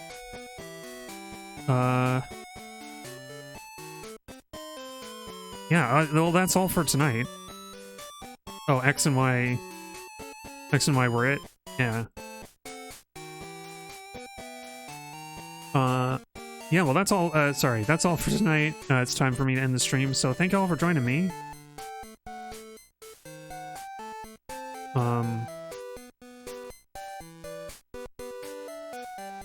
I'm trying to think, because next week, the 4th of July happens, so there's not going to be a Thursday stream. Like, I'm going to be away. But I will stream on Monday, so I don't know, maybe I'll try to do, like, something bigger on Monday? What can we do for Monday? I don't know. We'll see. I'll do stuff over the weekend to prepare for Monday's stream. Yeah. So thank y'all again. Thanks for joining. Thanks for stopping by, Cuba, please, and Mavarintha. And until next time, I'll be seeing you.